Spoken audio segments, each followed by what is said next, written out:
Right, so what we might do is we might get started with this little project, and I might have shown this to you before. It's a project that I worked on while I was in the Middle East. It's really an interesting project. It's not a thoroughbred construction project in terms of bricks and mortar, but it's really an interesting project in terms of logistics and things like that, because it's different, and we had to do a few different things, and we had to source material from all over the world in order to get the project going.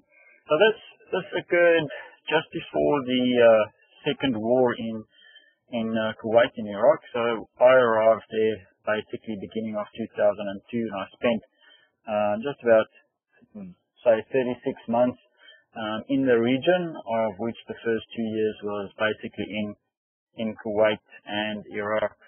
So this was the scope of work that we originally received from our client, and basically it was on an A4 or A5 piece of paper, and it said that we have basically 12,000 soldiers coming in, and we need food and sort of catering for them. And our company at that stage, I was part of a company called US Support Services that did lots and lots of catering across the world. They still operate in Australia, and they used to be part of a bigger group called Compass Group.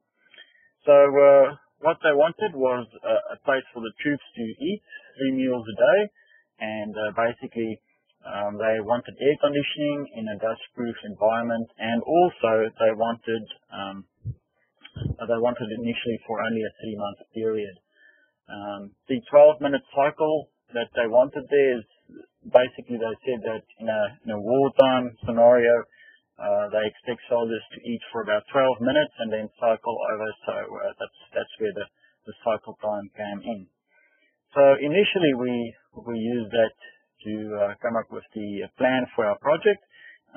But as time progressed and more troops arrived, and the war effort sort of escalated, the scope grew. So by the end of March that following year, instead of 12,000 people, we had 107,000 people that we had to feed 3 times a day.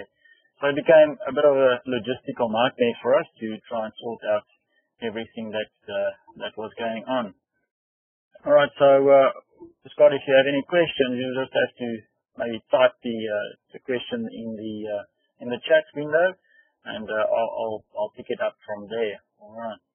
So this was the scope of work. And there you can see this project was just inside the border of Kuwait. It's about 3 kilometers away from 3 kilometers there from the Kuwaiti-Iraqi border. And that's one of my colleagues, and that's my Pajero there as the background. And that's basically, it was really early in the morning, but as you can imagine, in the desert it gets really cold in the winter. Really cold at night, but during the day it really heats up reasonably quickly. Alright, so there's just another picture of the highway. I'll show you a little map of the region just now. But this was sort of on the way to Baghdad. It's route number 80. It's sort of the main highway between Kuwait and or Kuwait City and Baghdad. This photo was taken sort of towards the end of the project, when we started spilling over into Iraq. Initially, we only operated out of Kuwait because of safety reasons and safety concerns. We formed our base in Kuwait City. Initially, we stayed in 5-star hotels only, and as time progressed, we moved on to site. As our facilities started taking shape, we were able to move on to site and operate from there. Alright, so there you can see there's what I might just do is I might just zoom in a little bit so that you can see it a little bit better. There's basically the little red box is where all of our camps were. We started out with 3 camps, that grew to 7, and eventually we ended up with 14 of these mobile kitchen camps. I say mobile in the most permanent sense of the word, because they weren't really mobile. They were just temporary, so we constructed them. They had a life cycle of about 24 months. That's what we planned and designed them for. And they ended up running for about 3 years before they were demolished. And of course, after 3 years, the war had moved out of Kuwait into Iraq and sort of slowed down a little bit. So there you can see that's where we were. And most of our supplies we had to fly into Kuwait City. That was the biggest hub that had an international airport that we could use. When the US troops took control of the Baghdad International Airport, that opened up to us. But for the first basically 15 months of the project, we had to ship everything and then truck it in from the Kuwait City into our staging area. So while we were in the desert, we obviously had a few challenges. Logistics and distances. It's almost like living in central Queensland. Everything is really far away from everything else. So it's really difficult to get it to where you want it to be. Most of the camps that we constructed, there were absolutely no infrastructure at all. So we had the main route running between Baghdad and Kuwait City. That was a tarred road, nice highway, but everything else was distant, or just sand. So it was just in the middle of the desert. Right, so the access to the sites were really difficult. When it was dry, it was reasonably easy.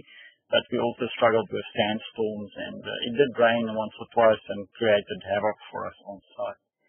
No electricity, so we had to sort out our own electricity supply. We overcame that in two ways. We initially used gas, and then later on we used diesel generators to provide us with the electricity that we needed on site. Water, obviously, water is not freely available in the desert, so we had to ship that in trucks, and it turned into be a real pricey commodity. Water isn't freely available in Kuwait at that stage, and what we had to do is we had to buy the water from the plants and from the desalination plants in Kuwait City at quite a premium. Obviously, the locals were on top of it, and they knew that it's a commodity that they can make a few bucks out of, and so the prices skyrocketed. It became more expensive than fuel at one stage. Right, so the other challenges that we had is we suffered with hard rock in the desert. Funnily enough, when I arrived there, I thought, all right, it's only going to be sand, but it turned out to be quite hard in some areas. We also had a few rainstorms in the middle of the desert, and I'll show you a few pictures a little bit later. It does turn really nasty in the rain in the desert. You can't really drive. Everything turns into quicksand, and everything just sort of sinks into it's like driving on a really wet beach. And then, of course, the Bedouins, the locals, the indigenous people that live there in the desert, they obviously caught on to our arrival there, and they started looting some of the installations that we put up, stealing other supplies, fridges, kitchen equipment, any kind of gas supplies, anything that they can carry away and put on a camel. They took that away. Alright, so there you can see that's the 13th of January. That's the day that our first supplies arrived, and that little stick there with the little flag on it, actually a piece of my handkerchief, and that was where the first kitchen or the first dining facility was going to be constructed. So that just marked out the spot. It looks really flat, but it can be really deceiving. It's not that flat, and it's not that easy to build there. Alright, so not sure why we went there. Let's see if I can just get my slide back again. Alright, so there we go. There's our trucks. That's just another picture that this is basically the structure that's arrived. And I'll talk about the structure just now. We got our tents from a company called Mossberger. It's a German company that manufactures big self-supporting structures or tents. And I checked today, they're still in business. They actually expanded their business, and they now provide support structures for the Olympic Games, for instance, in the upcoming Olympic Games in London. They have a big role to play over there. All right, so there's basically the structures that we used, and you can see there that this specific one that we used had a span of 20.3 meters. So that's an unsupported span that gave us the size inside the tent that we needed. And in lengthwise, there's actually no limit to the number of panels that you can add onto the side of these tents. So, and these tents are really not tents in the sense of a camping tent. They are hard structured structures. So they are on the side. They are really hard, and it's sort of a polystyrene type material that they use to seal off the tents on the side. So there you can see. If you want a longer tent, you just add another panel on, and there's no real limit to the length of the tent. The only limitation is, of course, the width. And so we typically went for a structure that's between 20 meters wide and about between 60 and 80 meters long. That was the optimum size for our kitchens. And what we would do is we would split it into thirds. So 1/3 would be the kitchen where we do the preparation for the food, and the other 2/3 would be the dining and serving area for the troops to come and enjoy their dinner, for instance. All right, so let me just move on to the next page. So there you can see these are modular structures. This is basically over here. This is a flooring pin that goes into the ground. That is basically what keeps the tent into or fixed to the ground. And you can see everything is modular, so it's almost like building with Lego blocks in the middle of the desert. So it makes it really easy for us to do. The people we basically imported 4 German technicians, and they helped us, and the rest of it was all locals. We used local unskilled labor to help us construct these units. The flooring units, it's what they call a cassette flooring system. So everything is based on these cassettes over there. Let's just see if I can grab so these cassettes over there, that would typically be a loose panel, and you just slide them in. It's like a normal flooring unit, a wooden flooring unit that we see used in houses in Australia at the moment. So really modular, any size. The longer your tent and the longer your structure is, the more panels you put in. So after only 4 days, this is the first one that we had. So you remember we started this whole process on basically the 13th of January. So on the 17th, this is what we've constructed with only the Germans that we imported and a few of the locals that we had. All right, so you can see there's the cassette flooring in place, and also the sails of the canvas going up for the roofing to make it, basically waterproof. Initially, we were only going for waterproof. Later on, we went for dustproof as well. Dustproof in the desert, it's not that possible. It's not that easy to achieve. All right, so there you can see that's basically what the size of the structures look like. And this is the first site that we had. You can see in 4 days' time, we were able to get it up and basically finish the outside of the structure really nicely. And there's the company that I work for, US Support Services. They, as I say, they still operate in Australia. All right, so the first few structures that we didn't import any fill. We just used the standard desert sand. That turned out to be a really bad decision because as I said, it turns into quicksand. It's really difficult to work with. You can't really compact it. It's too coarse. So later on, we decided that we're going to start importing material. And the other thing that we had to worry about is, of course, sandstorms. So in order for us to keep the sandstorms out of the kitchens, we used berms. And the berms, this is what this truck is doing here. It's just offloading material so that we can construct a sand or a ground wall to keep the wind out and keep the sand out of the kitchen. This turned out to be one of the major problems that we had. The other reason for the berms was, of course, RPG or rocket-propelled grenade attacks. So we had to build these walls around the kitchen so that if the kitchen were attacked, the rocket-propelled grenades would hit the berm before going into the structure. Right, so that was a rudimentary sort of missile defense system that they used. Right, and there you can see that's the cassette floors that we had, how they fit together. Like I said, it's like playing Lego in the middle of the desert. And true to any construction site, there you can see the guys in the background just watching, because this is still early days. No one knew exactly how these things work, so it was a learning experience for everybody.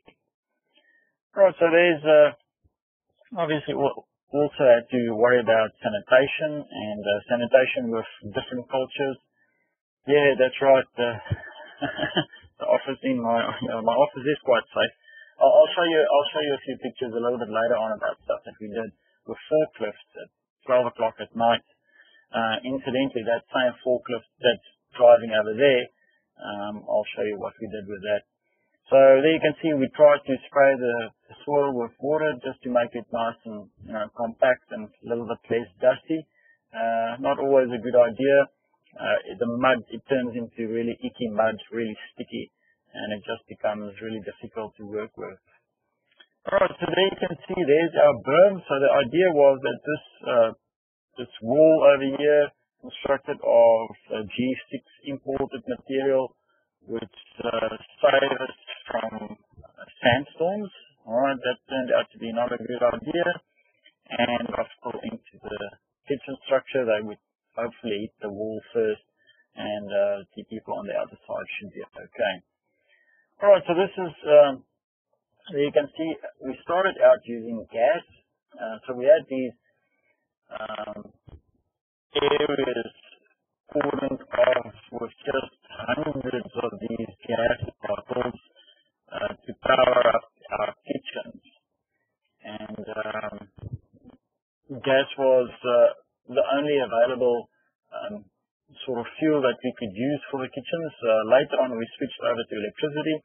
It turned out that gas became too expensive because we would go through about 100 of these cylinders per day, and that turned out to be really expensive in terms of a project running or operations point of view.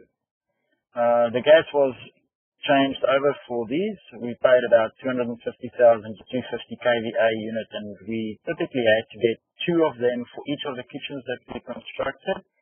It's just a redundancy so that if there's a problem with one of the units, they can always shift them over. It's also a maintenance issue, so that when one is being serviced, there's a backup unit that's running the kitchen. Alright, we had to provide 24-hour redundancy for all of the electrical components. You can also see there's our water tanks. To get water pressure, we sort of just put them on top of containers. And I'll show you what we did with the sewage tanks. We had to build a few septic tanks as well. We made a few mistakes with those. We buried them, and as soon as it started raining, the sand became really soft, and our septic tanks sort of popped out of the ground. So also not a good idea. These are just the cooking stations. So now you can see what the inside of the structures look like. And there's these are called combi steamers. Works with steam generated by electricity, and it just it's got the ability to cook large quantities of food. And the operational staff, the cooks and chefs that we had, they were from all over the world, and they had to produce these initially 12,000 meals 3 times a day, and then that later on grew to about 107,000 meals. So you can see there's some Yemeni burners and gas ovens over there as well. The kitchen equipment, most of the kitchen equipment came from the UK, and interestingly enough, you'll see that these are all containerized. Alright, so these units are all containerized. They arrived from the UK, already kitted out, and we just plonk them down and plug them in. So that made it a nice modular solution, and it really worked easily. Keeping stuff cool in the desert, big problem. So we constructed freezing chambers at the back of the kitchens. There you can see this guy is called Ali Farhat, and that's his son. They were two of my local suppliers there. And there you can see that we were trying to get the cool rooms going. Also not an easy thing to do. Designing cold storage space for 12,000 meals a day, we completely underestimated the demand. So we ended up using refrigerated containers sitting outside connected to our generators running continuously to get more space, because these indoor units that we had, they would run out in about 6 or 7 hours. Yeah, the later kitchens we obviously designed a little bit better. Just a photo of the septic tank that we had. This was one that we constructed permanently with brickwork. We also had plastic units, and the problem with the plastic units was that they started floating in the sand as soon as it started getting wet. We started shifting into a more permanent design like these. There you can see that's just another photo of us working on one of the later sites. This time we were a little bit more prepared, and we started importing material to give us a little bit better compaction. The sand over there, you can see the desert sand really doesn't provide us with any kind of compaction capability. It's just like quicksand. And there's the night before our opening. So you can remember that we started on the 13th, on the 9th. I think that's the first day that we started, and this is the very first kitchen that we finished. You can still see there's our gas pipelines over there running. So this is one of the very first ones that we had that still ran gas instead of electricity. The later units, everything turned into electricity. But this is really this sort of photo is one of my favorites. And I remember taking this photo and saying, gee, this is really an accomplishment. Coming from absolutely nothing, taking this photo not knowing that just outside of that wall there's, for instance, a desert. So there you can see it came out really nice. Also, the lighting worked out really nice. The fluorescent lights that we had really shows a nice picture as well. So there we can see now we're starting, this is the next day, we're starting to kit up and stock the kitchen. So our staff has arrived, the cooks and everybody, they're in there, and we used a lot of third country nationals, Pakistanis, Indians, Kuwaitis. All of those guys were part of our kitchen staff. We had to get visas for everybody, fly them in. That turned out to be another challenge as well. So we had a whole HR department working just on visas, getting people into Kuwait in order to work on these kitchens. Alright, so there you can see there's our serving station taking shape. And you can see that it's really small, but this is the space that the troops, the scope of work called for. Later on, we had to take out chairs to give more space because soldiers with big guns in close proximity to each other is always dangerous, so we had a few grenades dropping on some of the later kitchens. Alright, so there you can see there's a rainstorm that we had. When it rains, absolutely nothing happens. That's just a nice little sunset photo that we took over there. And there you can see the hard rock that we encountered in the middle of the desert. So when we started installing our services, plumbing, and electricity, we really had to go the extra mile, digging a little bit deeper. And this is the health and safety issue that we had. We didn't have any offloading capability. So there you can see that's Ken, the guy with the Pajero, that's him driving this forklift. Now on the other side of this truck, there's another forklift. So what we did is we lifted the container with two forklifts, and then the truck would drive out from underneath the two forklifts, and then we would be able to drop the container onto the floor. And that's how we offloaded most of the containers. We didn't really have cranes in the beginning. There was just no time. There's just no availability of that type of equipment there. Later on, we sort of got more clued up, so we started importing these units from a company in Turkey called Precons. So this is a prefabricated shower and toilet unit, and they delivered this on site. We lifted it with a crane across the berm, put it down on the other side. That made our life a lot easier. And you can see that from the original scope, everything changed in about 1 month. So there's our date. It's the 30th of January. So within a month, everything really developed quite a lot. So there you can see there's the Pajero. This was one of our company cars. Later on during this day, we managed to write it off. There's no real speed limit in the desert, so we were doing a fair speed, and we hit a ditch because we couldn't see the ditch. Everything really looks flat in the desert. It turns out that there's hidden ditches, and we did destroy that car. This is we had to do all of our logistics, and this is our 225 that we hired. I think there's only 2 of these in the world, and we rented the 225 4 times in total.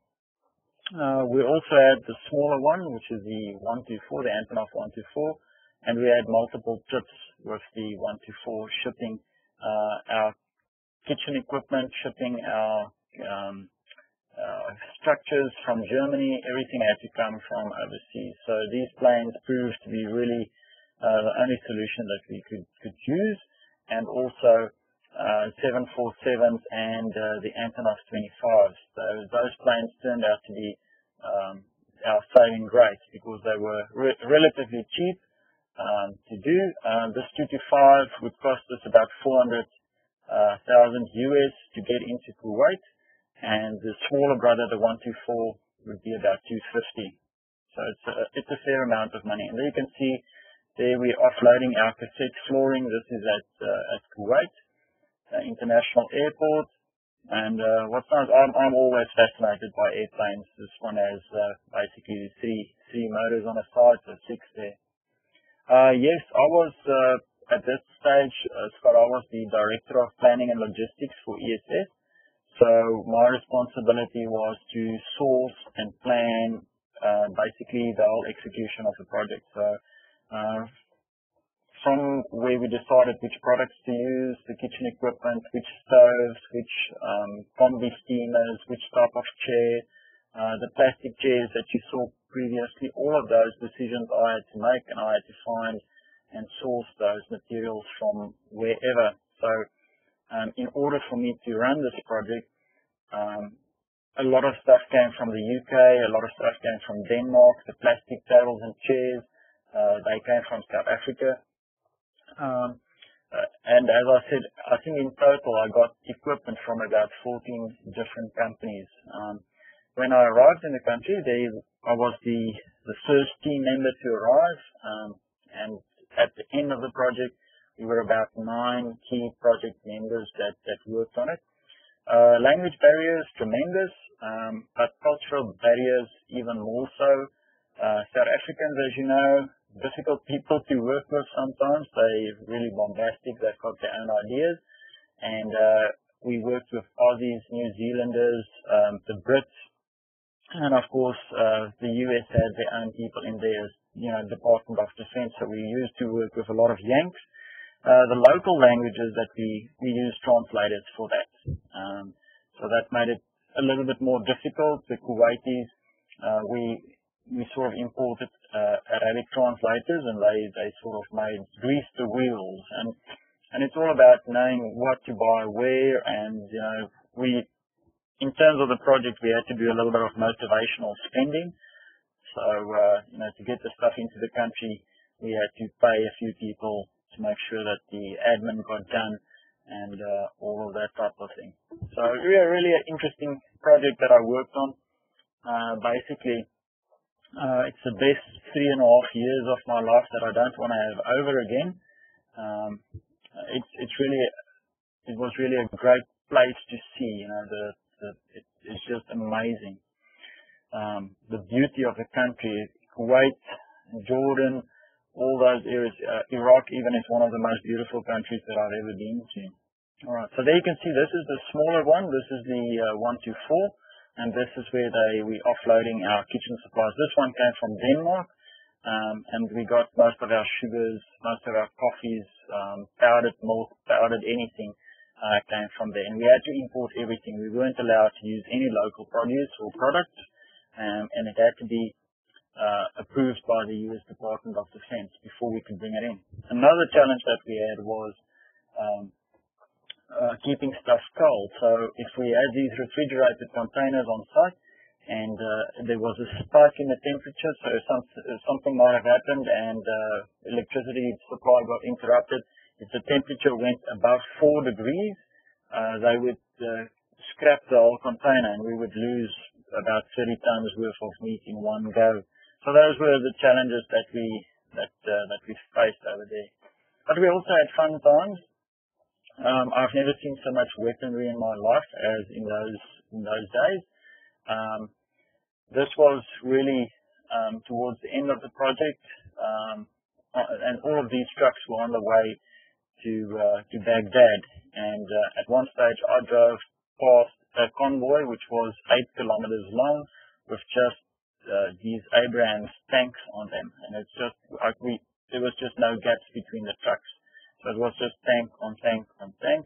But we also had fun in the desert. So we came across the old MiGs that was shot down.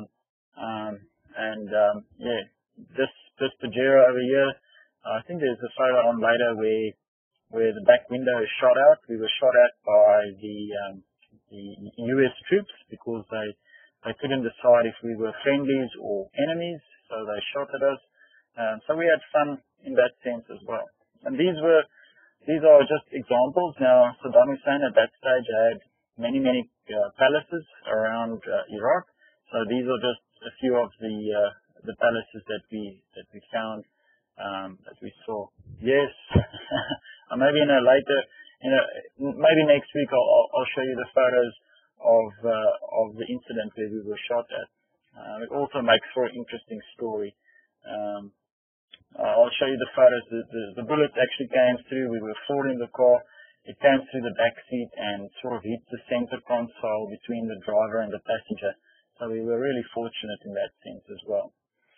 So there's the statistics for the project. That this was towards the end, and you can see we had to produce about 300,000 meals a day, and in order for us to do that, the meals included drinks, so Gatorade and ice cream and seafood and red meat, steaks and everything like that.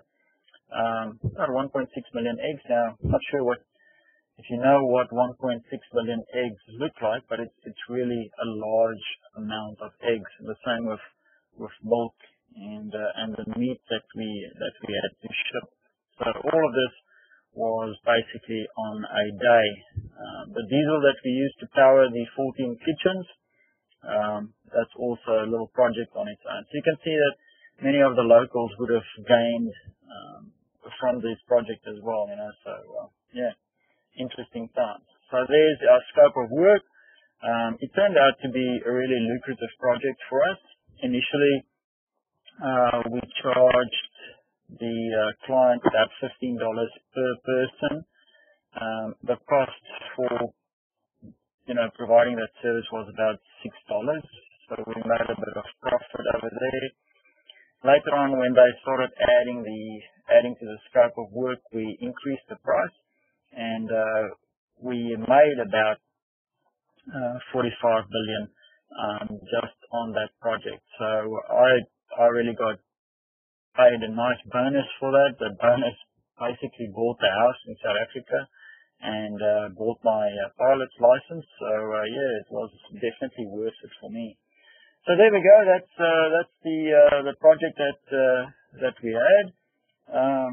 And yeah, have you got any questions, Scott? Or yeah, it's a pity I can't hear you, but yeah, it was a nice project. So yeah, if you have any questions or so, you're welcome to.